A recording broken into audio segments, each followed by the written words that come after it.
This time on Low Boost, we're putting the transmission back in our 1953 Ford F100 pickup truck.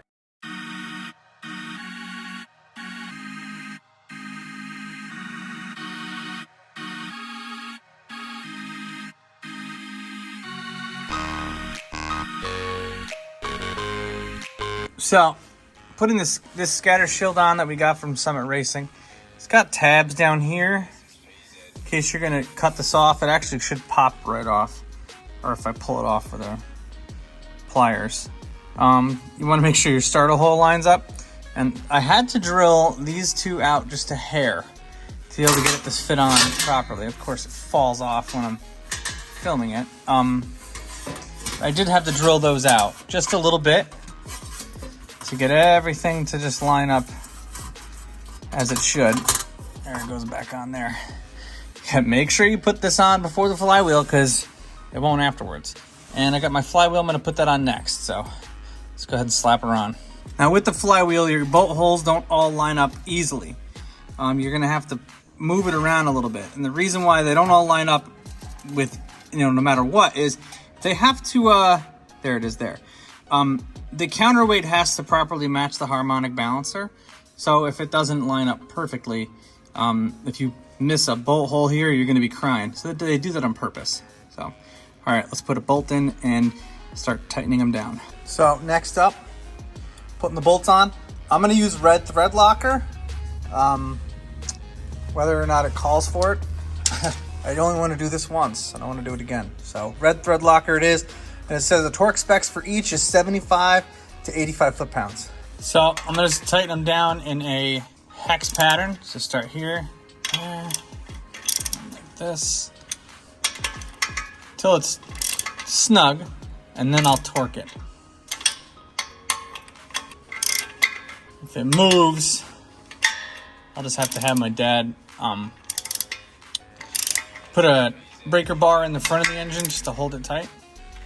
Might have to do that, might not. So working my way around, I just went 80 foot-pounds because it's kind of in between 75 and 85, what the torque spec says. 1, 2, 3, 4, 5, 6. Well, that torque down. I didn't even have to grab from the front. I just grabbed the flywheel by hand and kind of used the torque wrench that way. It sucked, but I was able to do it all right here, so you can do it by yourself. Next, we're gonna throw the transmission in, which is the tough part here. Because nothing was supposed to be designed to be in this truck. So it is tight to get in. I might shave some stuff down on the actual transmission itself, like the bolts and stuff, just to get it to line up with the cross member. All right, there is more than one way to skin a cat, and obviously you want to do this as safe as possible. So I didn't have the transmission jack where I could have the whole thing all the way up on the lift. So I lifted the truck up just enough to get the transmission on the transmission jack slid underneath it. Then once I have it lined up, I'm gonna lower the truck down so it meets the ground a little bit closer, but I still have a lot of room to work underneath, and then I will lift the transmission up on the transmission jack. This transmission actually we had to get sent out to get built. It's a C4 automatic, and that would not hold the power that this engine's gonna have, so we had to have it sent out to get built so we can handle the power. I'm just sliding everything underneath right now. This transmission jack only goes up so high, so I will have to lower the truck a little bit, and then it should go back on pretty easily. Now I'm just making sure it clears the headers and it can be slid pretty easily if I drop it down, which it looks like it is. So now I'm gonna get out from underneath and we'll lower it a little bit.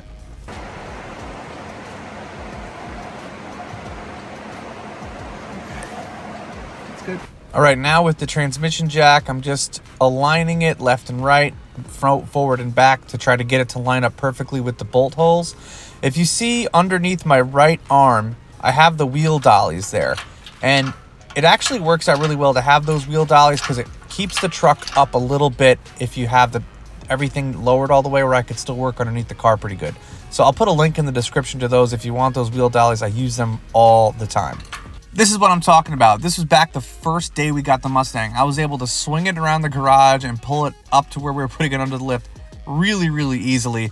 They're such a cool tool to have and use in a garage, especially if you have limited space. You could push your car right up against the wall and give you more space to work on other stuff too. So I definitely highly recommend getting you a set of wheel dollies like this.